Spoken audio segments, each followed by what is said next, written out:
Welcome back to Calvary Life. This is the podcast for Calvary Baptist Church and the membership, and also anybody out there who is interested in local church life and what a couple of pastors and folks think about church. And so I'm Charles Uptain. Hey, I'm Paul Thompson. And we're here today to have a special conversation. We have a guest with us. This is, I'll let you introduce yourself. Hey, I'm Stephen Wilson. I've been the pastoral resident at Calvary since last August, and they brought me on because I'm actually finishing up my residency here, and they wanted to talk to me about it. That's right. Yeah. So we have had a great. It's crazy to think that it's almost been a year. Yes, it is. Yeah.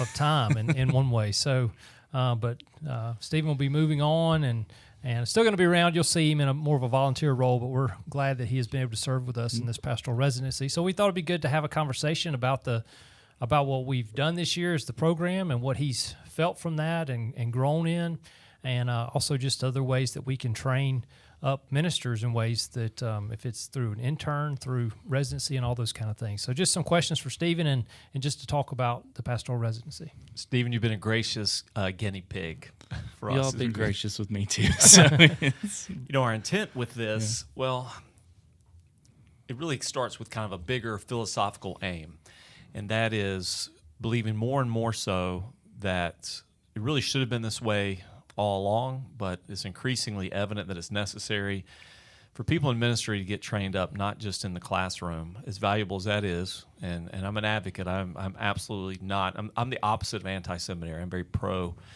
studying, reading, learning. But in addition to that, being able to learn in the local church context. And I think that's one thing that local churches like ours, we have been really deficient in. And that's being a training center, training up people intentionally for ministry, looking at that as part of our responsibility, not just as a sort of an extra or an add-on, but just core to what we need to be doing as church leaders and not deferring that to other people. And that has a lot of ramifications too. So folks like you, Stephen, the ideal for us is that we train people who can serve here or whom we can recommend and send out and be in good partnership and relationship with. And, Charles, not always trying to recruit, locate talent, try to find leaders, ministers, and always searching outside. One of the most challenging aspects of church leadership from 25 plus years of pastoral ministry is finding people, finding the right fit, finding people that fit culturally with the church, fit philosophically with the aims of the church, fit doctrinally, theologically. People that will love the people, someone who will love the people here, love the ministry here. That's, and you can do that so much better, I think, ideally, if you can raise up your own. And of course, I am one of those who came back to my home church and serve here, and that was an outlier. Even me going to seminary, Melody and I thought there was no way in the world we were going to end back up in Dothan, Alabama, because I had never seen it happen before. And you're right. It causes us to, when we're looking for a position, we call the seminaries or we email the seminaries now, and we get all these resumes of folks that we have no idea who they are. And we try to have gone through those in different ways. And man, what a better plan to raise up your own and have guys that you've poured into, that you have the student ministry has discipled. These guys have felt God call in their life to ministry, and then them come back and serve at the local church. So it's been great to have Stephen here this year to do that. Stephen, give us a sense of how this has benefited, how this has complemented things you've learned in seminary. You're finishing up a degree right now. When do you graduate? May 15th. No, May 10th. We're days away. Yeah. May 10th is the graduation date, and so really. The metaphor I could explain it by is like seminary helps you sharpen your axe, but here is where I actually got to swing the axe at some actual trees and actually learn how to handle it properly. And so you can't really do that while you're in seminary. You're constantly learning, but actually being a part of the residency, working under Patrick and having him show me how to best use the tools that seminary has given me to serve the congregation well has probably been the best thing that I've experienced here. So I know you're about to receive a degree. You can have a Master of Arts degree, Yes. but you're also going back. Yes. So tell us a little bit about that. So I'll have a Master's of Arts in Worship Leadership, but I will be going back to complete an MDiv, which is another 30 hours, 12 of them being part of the biblical languages, and then a couple other classes such as missions-oriented classes and a couple other biblical counseling classes. So I'll be better able to serve the congregation at whatever the church the Lord plants me at. I suspect when you go back for that second degree, just even the experience you had for a year here will affect how you approach that a little bit. Absolutely. Filtering through practical and not as practical, and, Yeah. and thinking, thinking in those kind of pragmatic terms. How am I going to use this? How is this going to play out? Where does this fit? That sort of thing. Absolutely. Yeah. I've just had that thought recently of like comparing, what I've learned here to what I was learning and experiencing at seminary. And it's like, even reading for class now, I'm like, this is really useful in an academic circle, but I would never bring this up, to the congregation or working with a congregation member, because it's not really relative to them, and where they are with their walk with Christ. And so that's exactly reminds me what you're talking about. That's a big challenge of the academic world too, right? You preached a couple sermons for us and everything. The differentiating between the stuff that helps you beneath the waterline versus things that are, like you mentioned, that are useful, that that are teachable, that make sense to folks when you're trying to lead a small group or teach an open class or preach a Sunday night sermon. There's a lot of beneath the waterline stuff that people don't see, and then figuring out, how do I filter all this and how do I render this into something that I can give you in 25 or 30 minutes? Yeah, that was the probably one of the things I'll take from you was when you said the advice you gave me, because it's been great to be able to actually learn and make mistakes, here, and have you guys guide me after those mistakes. And one of them was, give people the cake, not the whole kitchen behind it. And I always made kind of a mistake, but turning a sermon into a theology paper, because that's what I was trained to do in seminary versus actually preaching a sermon, having never preached before. And so that was really helpful with me to actually be able to learn and make that mistake. But you guys come along and say, hey, try this instead. And so, it was really helpful. What have you picked up in worship leadership? Worship, maybe the right term would be not just leadership, because I think when people think of worship leadership, they think of that small window of time that takes place on Sunday morning. Talk a little bit about everything that leads up to what happens on Sunday morning or Sunday night during a service, and kind of what you've learned and putting all that together and behind the scenes stuff. I've learned how to really think about the congregation and how they will respond to kind of the content and the things that we actually include into the service. Because, I remember the first service I made here, the scriptures I would choose were really long and they didn't stand on themselves. And so I wasn't able to, how should I say this? It's kind of choosing scriptures that you would have to explain to the congregation instead of just begs explanation, begs another teaching spot. So everybody's looking at you kind of with a blank stare, like, okay, where are we going with this one? And then learning how to actually think about how the congregation is going to receive these scriptures, and then the scriptures, the songs, their familiarity with the songs, even though the theological content might be great and they might not be familiar with it. And so it'll just how important it is to actually be considerate of your people while you're putting these services together has been, really, really a great thing for me to learn while I've been here. And so hopefully people, particularly here, people at Calvary, or if you watch our services, if you ever watch us, but particularly for our folks, I hope you get a sense of a cohesion, in these services, a purposeful plan here. But tell them a little bit about what goes into that, like when you and Patrick are sitting down and putting thoughts together, and when we have a conversation about the services and everything, what we're thinking, how we're trying to create something here. So, we sit down with Paul or whoever is preaching, and, they go over with us what the sermon's going to be about, sermon text, kind of the main 3 points. And then what we do is we take that and we we start to form the service to where we can weave the gospel into the structure of the service with all the scripture readings, prayers, song choices, and try to dovetail all of that into a song of response that we, prayerfully feel like is the best biblically minded response we could have to the point of the sermon text, is basically what we spend a couple hours a week doing.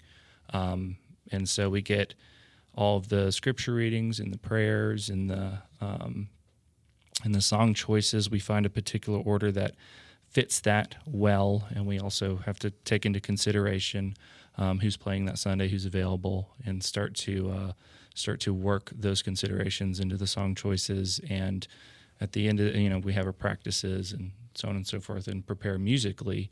And at the end of the day, Sunday morning, that's how we come in prepared to lead the congregation in worship. And so, I know we're always trying to give a balance, and I hope people see that balance of scriptures, Old and New Testament. Yep.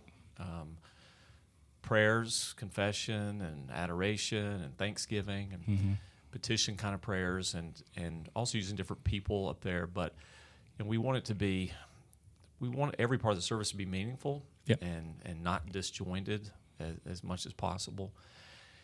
You've been on the receiving end some, and also part of what we do as a staff, and you alluded to a minute ago regarding preaching and how we give feedback. But what's been your perspective on kind of the whole cycle that we do, the whole give and take of evaluation? We do that every Tuesday. We sit down and look at everything and talk about it together as a staff. What's kind of give me your impressions of what that's been like for you? It's really helpful to see kind of the openness in what goes into sermon development here. About you'll bring to the staff, this is the text that we're going through within the book, and this is my aim here. What are your guys' thoughts? And it's really helpful to see how humble you are with receiving either opinions or advice on what other people see in the text as well. And so it's better than what any of us could put together solely on our own. It's not that it wouldn't come out unbiblical, but there's just more. Sometimes there's more content that gets brought from a source that you might not have had, but the other person does. Oh, yeah. And good questions. Yeah, I mean, just good insight, or really sometimes just I'm not sure what this means. Are you going to try to flesh this out? Or there's been times when I've asked, like, hey, I don't get this. This is what I see in the text, and it's not making sense to me. And I've brought that up, and you or somebody else has started to walk through it, and it's been helpful to me and other people as well. And so sometimes I think people just don't know how pastors actually write their sermons and prepare for their sermons, and it's been really great to see that process here. And I think with that, this is kind of a new thing for us from evaluation in that respects. I think we've been doing it for a year and a half, something like that, maybe. But even in that, I think, and I've talked to Paul about this. I think the church needs to have a sense of feedback in a lot of different areas. Evaluation, I think sometimes we as a church don't do a very good job of really looking at what we're doing and seeing if it's top notch. Could we do it better? Is there training that needs to happen? Those kind of things. And so I really think the staff getting that feel of, okay, this is good. I think it can be helpful for our church even in other areas. When we start talking about life groups, we start talking about open classes. We want those classes to also sense that they can help each other. We're here to encourage one another, and sometimes that's constructive criticism.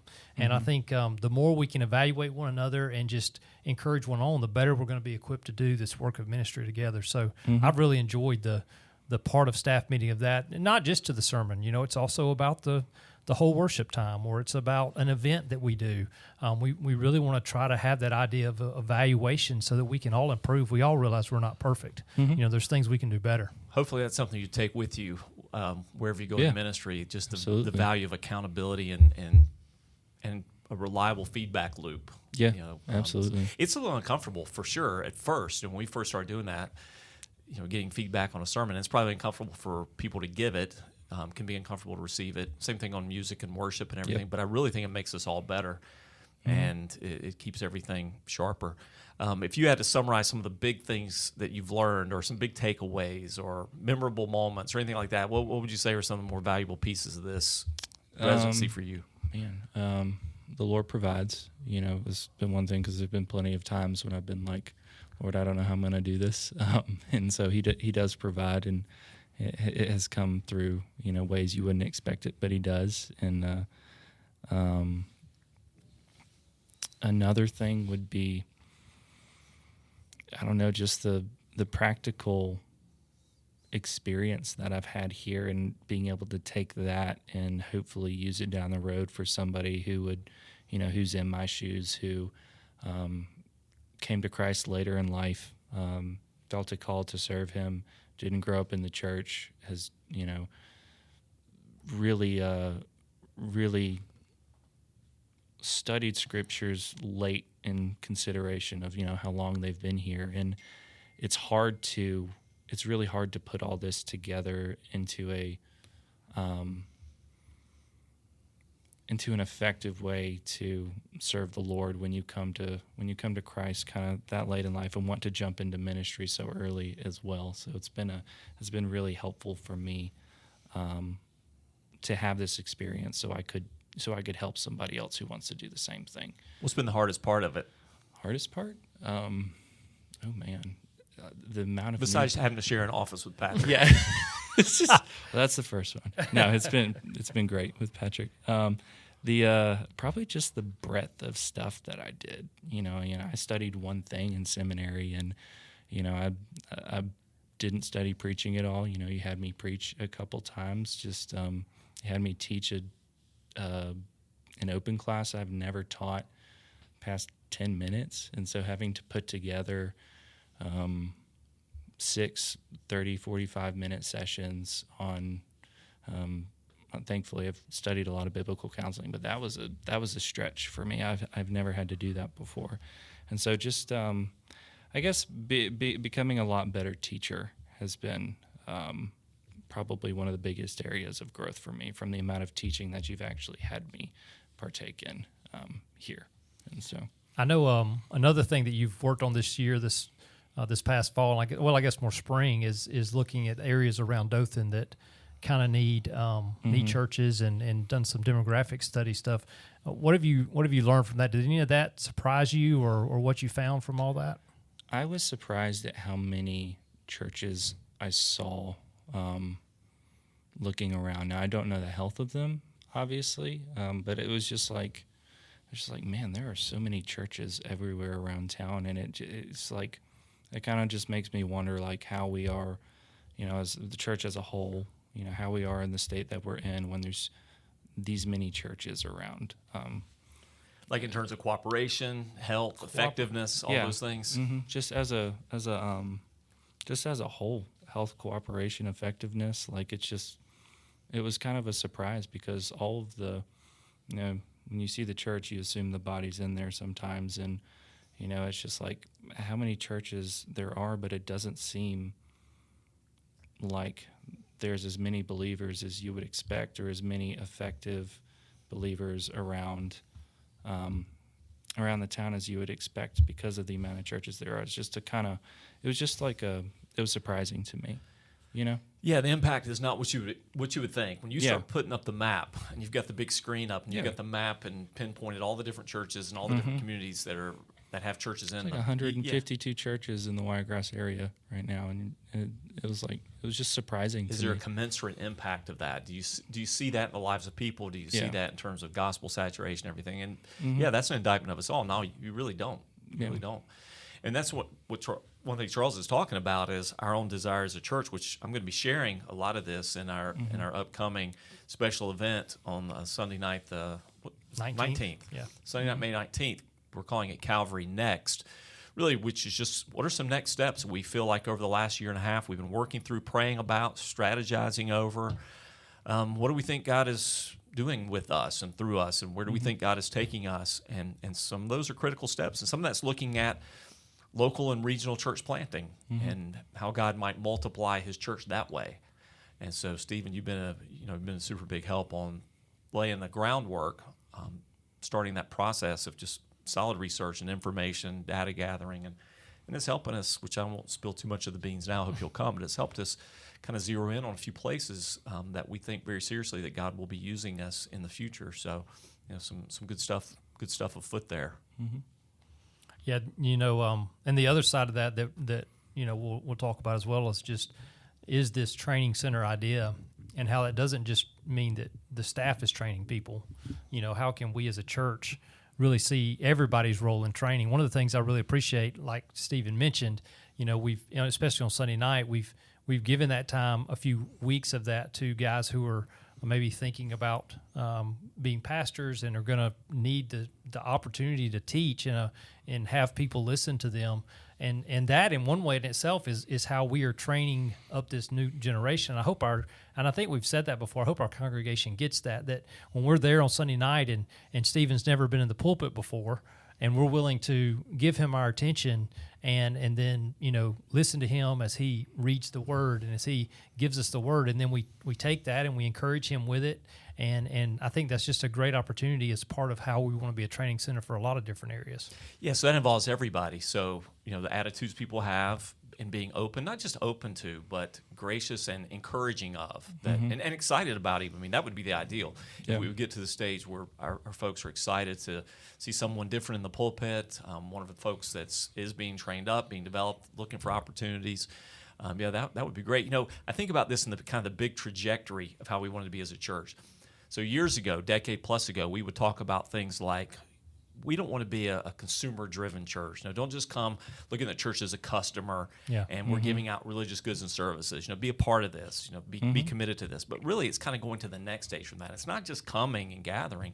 It's now, what are we developing? Who are we developing? And how are we training and sending people out? So again, we've moved past, I think, that consumer mindset. Gratefully, but again, now it's more than just what's in this for you.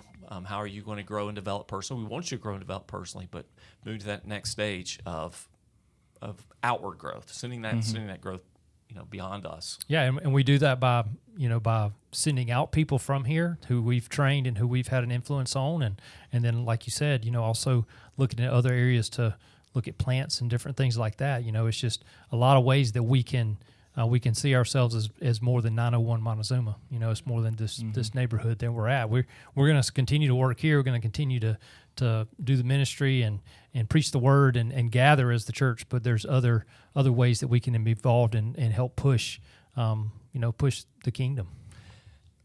Steve, are there any other takeaways from like things you've seen, maybe even things you just picked up on your own that we didn't particularly try to teach? It's just things you've noticed, how things are done, what we do, that you would want to make sure this is something I want to see part of my own leadership life in church. This is kind of relationship or kind of, whatever it may be. This is how I want to do things when I have that authority on church staff and church leadership. I think the openness of the leadership is probably, the thing I'm going to take with me. And just kind of the care for the body that you guys had, because sometimes I was wondering, like, man, there's so much going on, and you've got a family of 9. How big is our church family? Like 900? Is it? Yeah, 900 members. Yeah. I mean, it's just like the size, and something's always happening. Accidents always happening where we're being able to serve them, and then. It just at one time I was like, man, how do we even get things done here? Because it just seems like there's always something. There's always something going on, and it's just learning how to balance that, because that's a little overwhelming at first. You're just like, how, we're called to serve, and that's our first serve the body, and that's our first focus. But then also, having to keep up with ministry duties as well. Otherwise, it was just that was also another great thing to see, of the commitment to Christ's body. And so I got one more question for you, and this one we can edit this one out if it doesn't make it. Okay. Well, they'll never know we ask it. Yeah. And that's you actually are one of the few people who have got to enjoy our elders meetings other than the elders. Yes. And we always have people asking us what in the world are the elders doing. I mean, they don't ask it that way, but you know what I mean, because it's so how would you say that the elders, what would you say about our meetings? What would be some thoughts you might have to those, to how those things go? Glimpse behind the curtain. Yeah. Glimpse. Should I just say? Because most of the time you're a what fly on the usually wall. happens? Whatever. Yeah, I mean, everybody's usually coming in from work or something, and so there's we have like a 15-minute meal before the meeting starts, and then there's a elders agenda where we talk about upcoming baptisms, elder candidates, deacon candidates, and other things that might be going on in the church, or issues or emergencies that have arisen, and where you just need prayerful, wise biblical counsel, and everybody sits down and we just they just listen and talk to each other, and prayerfully come to a hopefully a good decision on whatever needs to be addressed in those situations. And so sometimes it's relatively short meetings, sometimes it goes really long depending on the circumstance, but that's usually the monthly elder meeting. And then we have the weekly elder meeting where pray for the needs of the congregation. We have the prayer needs coming in, and then the prayer needs are distributed amongst the elders, and the elders get together and they pray for God's intervention in the circumstances. And so, yeah.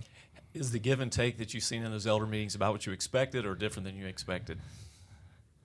I guess it's about what I expected, because I didn't really have any expectations coming in to elders meetings, and so I guess it's about what I would expect, having nothing to expect. So yeah.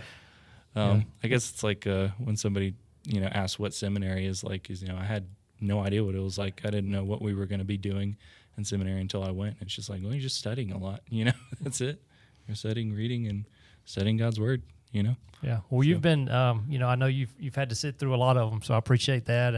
And hopefully though it's giving you a glimpse of elder life, so to speak. Well, how we shepherd, and, sometimes it's nuts and bolts stuff. It's what's coming up in the future. What do y'all guys think about this? Big stuff. And then other times it's just really, like you said, it's problems in the church family, or things that we need to talk through and assign, and all those kind of things. So, just thanks for being a part of that. And we've appreciated you being on our staff and in this residency. We appreciate you being here and what you've added to us for this last year. And for people who don't know, this is really not some tragic goodbye. So if you guys who've appreciated having Stephen on the worship team and seeing him lead in worship and preach and just serve in different ways, Stephen, tell them just a little bit about what you got coming the next little while. What's this next season of life for you? Well, Amanda and I are expecting soon, like in a few days. I could get a call right now and have a baby. Yeah. That's how you're doing it. That's how you do seminary. Her Naomi's due date is May 15th, so we're just excitedly waiting for her to make her debut. And then with that, I've got an opportunity to work at a local bank here in IT to develop some more technological skills that I've seen could be incredibly practical in the ministry. And so just while I'm completing the second degree, it's an opportunity to work here, stay and serve at Calvary, and just us to be able to raise Naomi here for a little bit. So. Yeah, that's great. That's awesome. We're glad you guys are going to continue to be a part of things. And for us, you've been a guinea pig, as I said, for the program, so you can help us develop it a little bit more precisely and purposefully. And as soon as we have kind of, I guess you could say, our ducks in a row for that, as we start getting towards the end of the summer, we'll start promoting that opening for another pastoral residency. And whether that's someone here within our church family or someone without that's looking for opportunity to get trained up and serve in the local church context, then we'll make that available to them. And until this becomes just part of our normal routine, Lord willing, we'll look back 5 years from now, 10 years from now, and I can't remember a time we didn't have a strong pastoral residency program going and people being sent out. So thank you for being a pioneer for us. Well, thank you for letting me do it. So it's been awesome. All right, so that'll wrap up another episode of Calvary Life. If you have questions you want to ask us for us to talk about on the podcast, just email us at podcast@calvarydothan.com, and we'd be happy to do that. And just always remember, we are for God, for Dothan, and for the world.